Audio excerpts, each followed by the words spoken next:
Tishi sir, to please read the bio of our first speaker, Krishna Gupta sir. Sure. So, hi everybody. And today, Krishna Gupta, who's the founder and CEO of OMBAPT Private Limited. Um, it's a IT software company, and let me just go down to bio myself. Didn't need to write bio. Okay, it's Okay, from I the have shared a screen is not visible uh, now. not yet. Yes, now I can see it. So he's a information security entrepreneur with over 24 plus years of experience um, across information technology and cybersecurity, specializing in offensive security vulnerability assessment and also penetration testing. He is a cyber yogi, and he launched security risk portal for MSMEs while also offering secure CEOs as a service with no retainer, hourly paid consultation to secure cyber risk for any CXOs. Um, his professional mission is to secure cyber risk by simulating real world malicious adversaries, helping organizations proactively identify and fix security risks across their entire information infrastructure. He firmly believes that security must be the first thought, not an afterthought.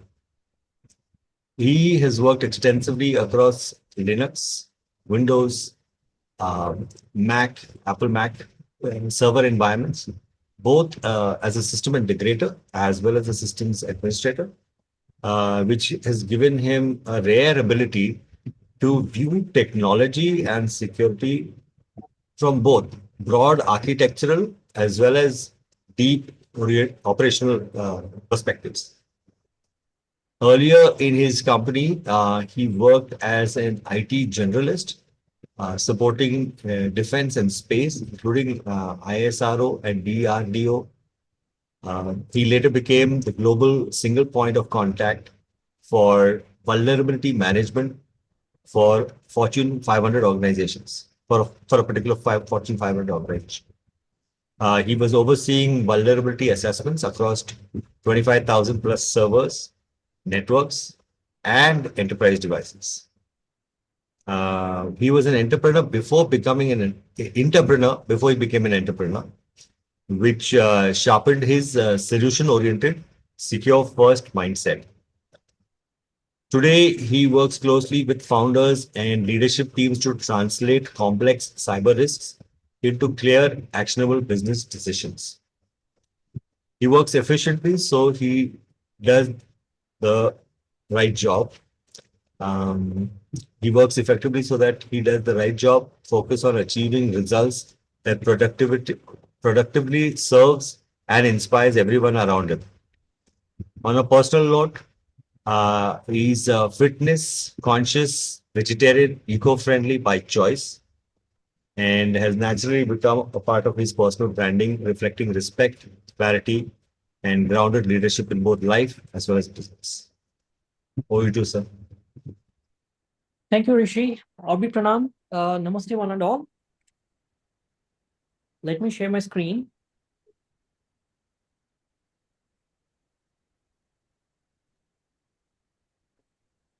So, who all wants to be a cyber yogi? On today's is the World Meditation Day. Although I don't teach meditation, yoga, and pranayama, cyber yogi is something just like a yogi where you can be rest assured security will not be a challenge for you. So you will keep on practicing day in and day out. So it becomes a natural habit. So just like a yoga. So that's why it is called as a cyber yogi. So type it out for me if you're interested to be a cyber yogi. Yes, no.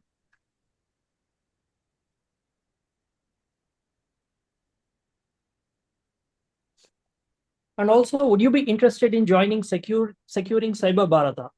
You may ask, I mean, this is my task. How can you do that? When you start learning the cybersecurity awareness and the information security risk management, and when you start incorporating, when you start implementing those habits in your daily lives, be it your professional life, personal life, or even in your business life.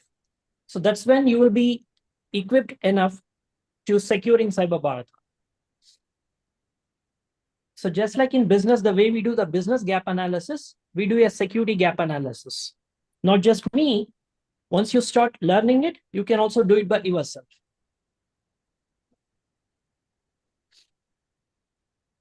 So I think I'll just skip this slide.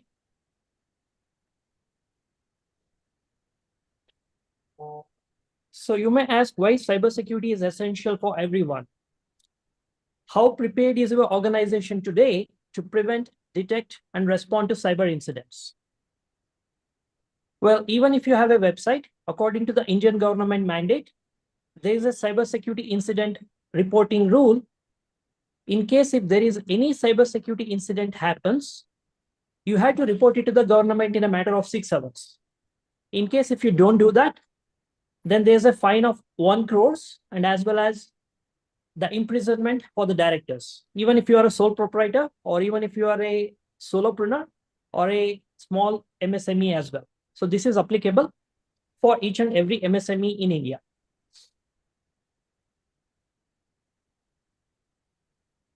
So like I mentioned, if your business uses digital systems in any form, it could be a website, cloud application, or even a mobile application or anything that is online. If you handle customer information, then this is cybersecurity incident reporting rule is mandatory. And there is no exemption for it.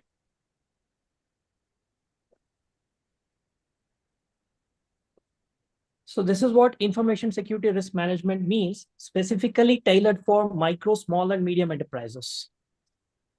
So the wheel that is spinning in front of you, these are all the 11 business functions or the 11 business departments. I'm calling it as a strategic business unit because once the department has been ensured, it can run its own without depending everything on the management. Then it becomes a strategic business unit. So these are the 11 strategic business units. First one is marketing. Second one is sales. Without marketing and sales, no organization can run, no organization can sustain. And operations, whatever the products or solutions that you serve for your customers. And then the IT, information technology. So even if you use a WhatsApp, IT is very much needed. In case if you have a website, right from building the website and also securing the website or even maintaining the website, whether you are a techie, whether you are doing it by yourself or whether you have an in-house team or whether you have outsourced it to some other IT company. So the IT business unit will be there, whether it's outsourced or in-house, it doesn't really matter. And then the accounts, obviously there will be an accountant, auditors and all those people, but how you are securing the information, the transactions between the accountant and you. Then the finance. Finance is mostly owned present in a small and medium companies because it's more towards the proactive approach. But however, it is needed because when you want to purchase, when are you going to purchase when there is a sales or when there is a Black Friday discount offers? So all those things do matter, even if you are making that decision. So that is a business function of finance. And then the research and development, whatever the products and solutions that you have and how you're innovating it, whether annually or biannually, so that you can reach more customers. And all those intellectual property, how you are safeguarding it. So that's where the information security risk management comes into play. And of course, information security strategic business unit or the department within an organization or outsourced. And then the LRC is legal, regulatory, and compliance. This comes under India's DPDP, Digital Personal Privacy Act. And also HR, which is a human resources. Although there may not be a dedicated HR department or dedicated HR, as a founder, if you are hiring any person, how you are securing that information, right from the job description and the payroll. everything comes in between. So this is where the information security risk management comes into play for each and every department, each and every business unit. And not just an IT or not just a one business unit, it's for everyone.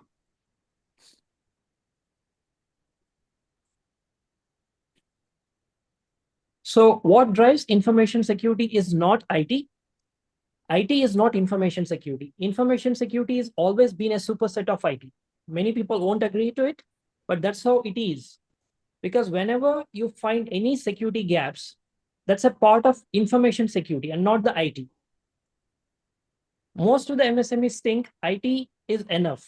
IT is good enough. That's where this wheel that I have created, the red is in the information security and the blue is in the IT. So for instance, you have a website. Both are essential. IT and information security, both are essential. However, it's like a game of two players in a chess. One finds the security gap, the other one fixes the security gap. So without someone fixing the security gap, this wheel will be broken. So similarly, IT and information security has to work together, and it's not the same. So most of the IT comes under systems administration. It could be Windows Server, Linux Server, or any website, software development, artificial intelligence, blockchain, everything comes under IT, information technology. And again, IT security is broadly categorized for defensive security and not the offensive security. So the defensive security is, you may have heard about antivirus softwares, firewall. It could be both an appliance, hardware appliance, as well as a software. So all those things comes under IT and IT security. So whatever the signatures, whatever the information it has, it will just defend. Whereas the information security is driven by offensive security, which is the hidden layer behind the iceberg or below the iceberg. So this is where the ethical hacking comes into play, where we validate the security controls like antivirus, firewall, everything is validated by simulating like that of a malicious hacker. So we take prior approvals. I mean, any ethical hacker take prior approvals before they perform security assessment. So that is why it is called as an ethical hacking.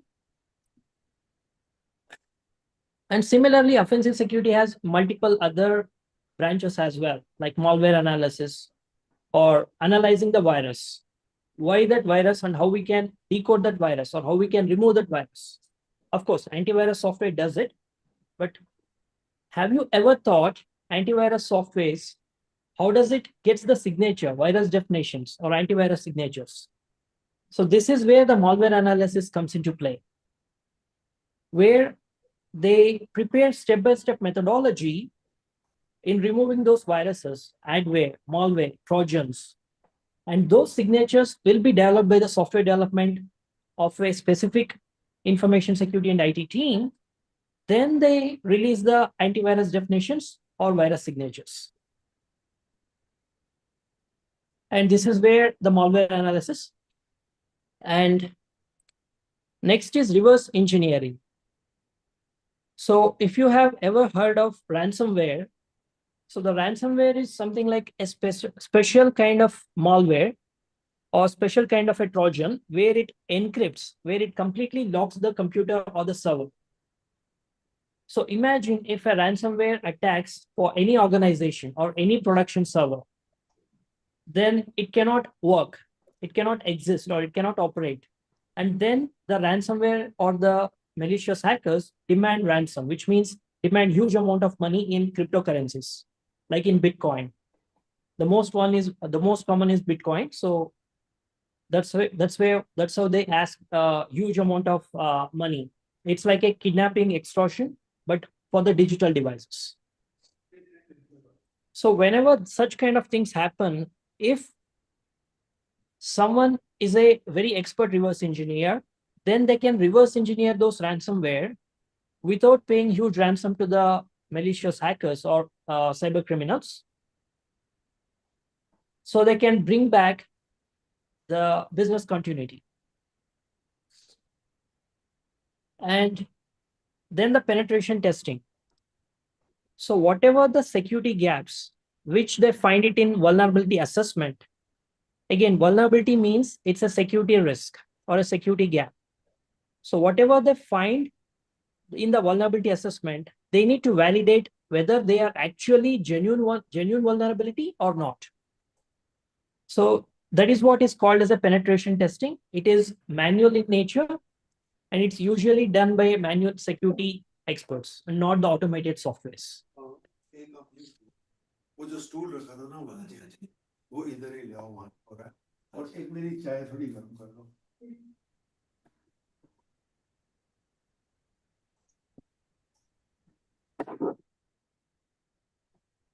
So coming back to the risk management strategy. So before we perform or before we analyze the security risk, we need to know what to secure. If we do not know how many devices we have in an organization, what kind of laptops, what kind of softwares, what kind of networking devices we have, then we cannot identify the risk. The first one is list down all the assets.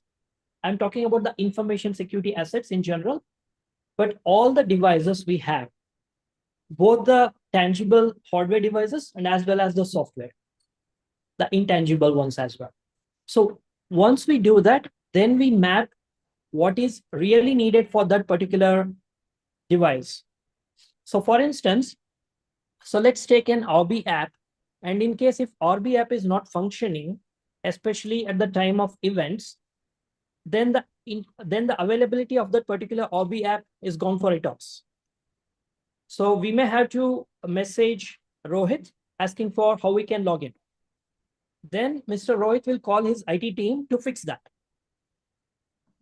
Once they fix it, then only we'll be able to log in via Zoom so that we can have our meetings. So the availability is also very important, and not just the confidentiality, integrity, or non-repudiation. Of course, I'm not going to go deeper into the confidentiality, integrity, and availability at this particular thing. That will be covered in an information security risk assessment. So I'm just touching, just giving a proper basic overview on that. And then we analyze the impact of it. In case, going back to the classic example, RB app, in case if RB app is not available, then obviously we will not be able to conduct meetings at that particular point in time. But in case if there is a downtime of RB app after the meeting is over, then the impact will be much lesser. So this is just a simple example, but similarly, we will be analyzing for each and every services, each and every solutions. And that's why I showed you the different strategic business units. I'm just going back to a previous slide. So that's why I've shown you the previous one. So each and every strategic business unit, there'll be a department head and they will perform risk assessment. Of course, we do ask a lot of questions and a lot of, it's a brainstorming activity. And once they come up with what is really critical for each and every solutions within that department or the business unit, then the risk assessment methodology comes into play.